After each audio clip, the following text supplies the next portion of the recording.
Hello and welcome to the Conscious Leadership Podcast. My name is Julie Hogbin and I am the creator of the 3 weekly episodes that are produced: Wealth Wednesday, the A to Z of Business on Friday, and a longer content piece or interview on a Monday. If you like what you hear, please share this podcast if you think it would support and help somebody else. This episode is all around reputation linked to business, linked to you, the individual, linked to employees, and how you attract or distract away from your business. And it has come about from a conversation I had this morning with a landlord whose tenant, a good tenant, had given them notice from a 3-bed HMO they run.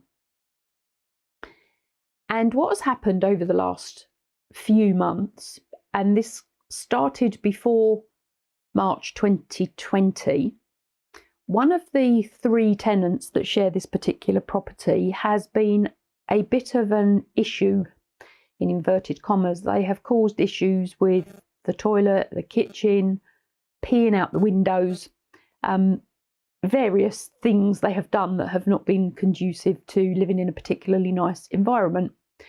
And the landlord has warned them to change their behaviour, and in reality there's been no consequence to their behaviour within the particular HMO. So they've sort of got away with it. And what's happened because of that is that one of the other 2 tenants, who's a good guy, and basically has to put up with it, he has given up his tenancy.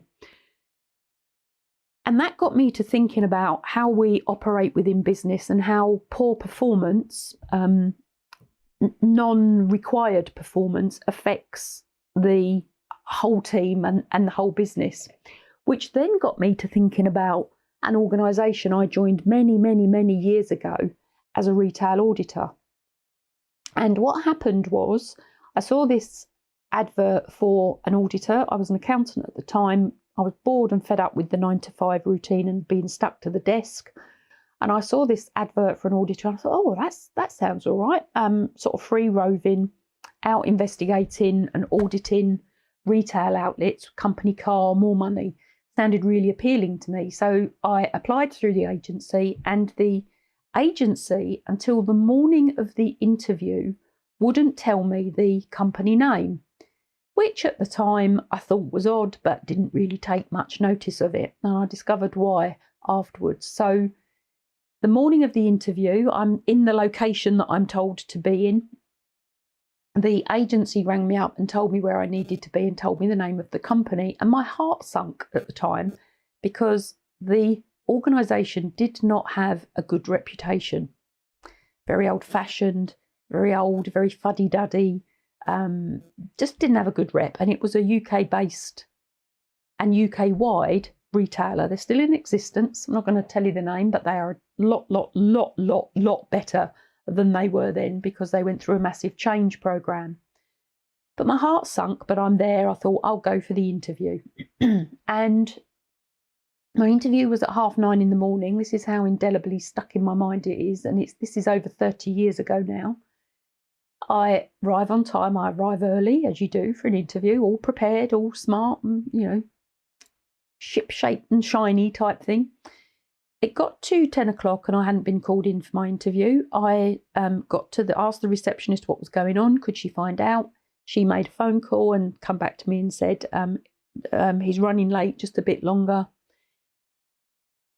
10:30, still not happening. So I said to the receptionist, can you find out what's going on? Sorry, he's running late, won't be too long. And at 11:15, I remember to this day getting up and saying, please tell whoever it is that's interviewing me, we're now an hour and a quarter late for the interview. I'm leaving. She went, oh, hold on. Anyway, she relayed that message, exactly the message I'd given her, to the person that was interviewing me, and I got called in for the interview. And he hadn't been doing an interview before. He just hadn't bothered to orchestrate his diary and get me in there on time. I had the interview. I went back to the agency. So even with all of that going on, because the job was good and I wanted the job, I went back to the agency and said, I'll happily take the job. I'm liking it. I want to do the job. And 6 weeks later, we still had not heard whether I'd been successful in the application or not. They were so slow, it was painful. Anyway, long story short, at 4 weeks, I'd phoned the agency and said, I'm not taking the job. If they offer it to me, I'm not taking it. Anyway, they finally offered me the job at something like 7 weeks after the interview, and I changed my mind because I was so wanting to leave where I was. I thought, well, even if I just take it short term, it will be a different role, a different way of working, company car, more money, all those nice things that you do. And I thought, and I'm not going to be in the office. I won't have to talk to anybody. I'll be out roving, doing what I'm doing. Anyway, I go into the retailer. I'm out doing the auditing role. I'm roving around the stores, investigating, doing what's required. And at that point, I learned that particular retail is something like £10 million a year in debt, losing money. And within 5 years, we turned that organisation round because they did a lot of change management, huge amounts of change management, of which I was part of the team that were involved in that. They changed it from a 10 million loss to a 5 million profit. Now, there were other arms of this particular retail that funded the retail side. It's a big organisation in the UK. And what I discovered going around doing the auditing, helping people, is that over the years, because of the reputation of the organisation, they had recruited people in that really weren't appropriate for the jobs they were needing to do. And as with any organisation, when this happens, the culture that had been created was that because the poor performance of the people in the organisation wasn't being managed, wasn't being dealt with, the good people had challenged what was going on.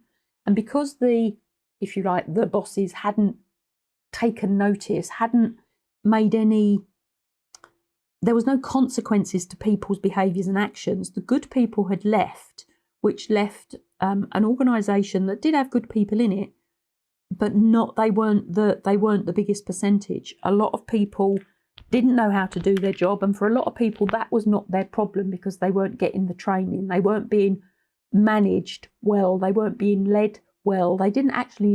A lot of them didn't know what was required, and then when they did know what was required, they weren't being supported by the management teams. So over a period of 5 years, and it was a massive job, the organisation changed. Now, what also happened within that organisation is some of the chiefs, some of the big bosses, some of the big leaders left as well because they weren't happy with the changes, because it was big. It was a big change.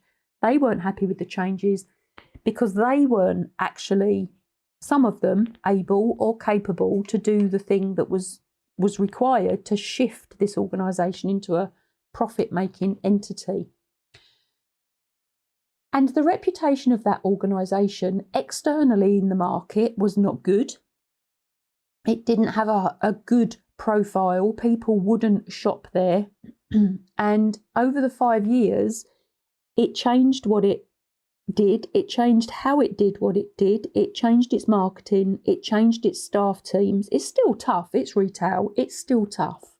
Part of that process was going from into 24-hour, 7-day-a-week trading. So there was a lot of things changed through that process. But ultimately, what the organisation did was provide consequences to the individuals that were underperforming. Now, those consequences were straight through employment law, as you need to, especially within the UK. Nothing was done that shouldn't have been done.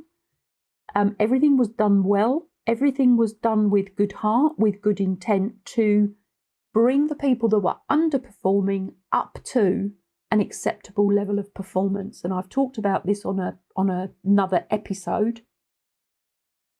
So everybody who could be taken up to the level of acceptable performance was. Some of those in senior positions chose to leave because they could see the writing on the wall. Some of them didn't, but they were performance managed and they were given every single opportunity to get to where they needed to be, to improve the reputation of the organisation and the business. Now, when you're working for an organisation or you're working for somebody, you can't actually say you're proud to tell people who you work for, which initially I didn't. I couldn't tell people, a mental thing, a me thing, I couldn't tell people who I actually worked for. I didn't want them to know because the reputation was that bad or that poor. And it wasn't until 2 or 3 years in that I suddenly thought, you know what, I am actually now proud that I work for this organisation. And that organisation also gave me my first break into learning and development and running their graduate management training scheme, which I run for a number of years when I got into the learning and development division.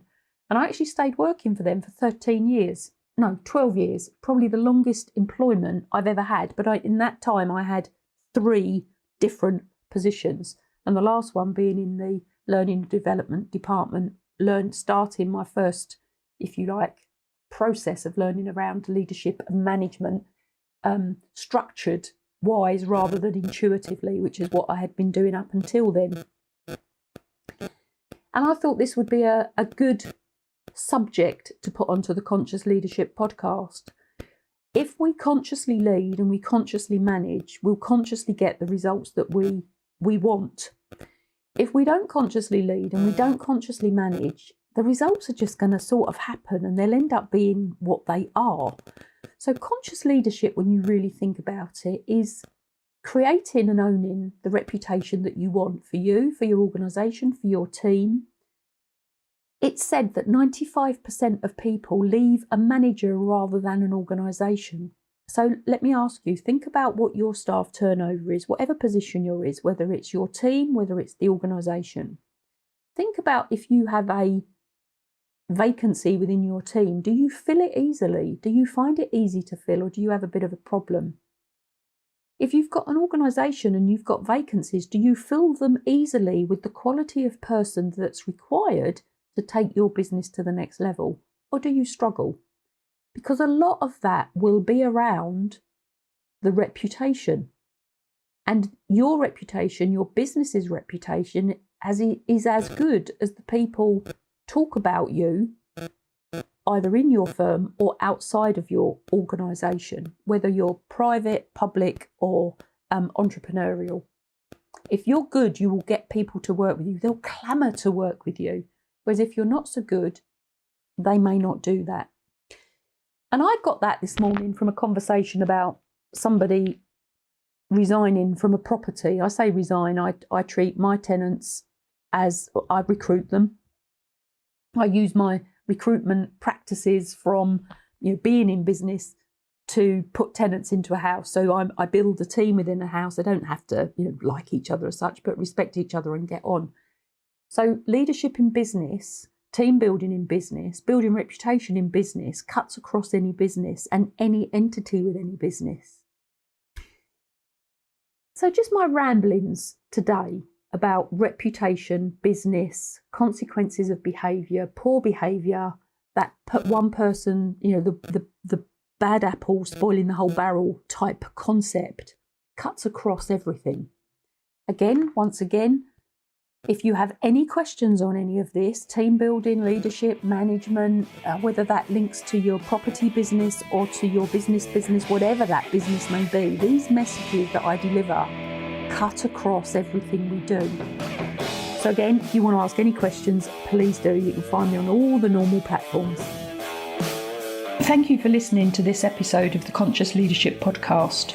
If you have any questions, please contact me on any one of the social media channels. I'm on most of them, including Clubhouse and YouTube, and my books are on Amazon. If you would like a topic discussed, please tell me. And if you have found this information useful, please share and please leave a review.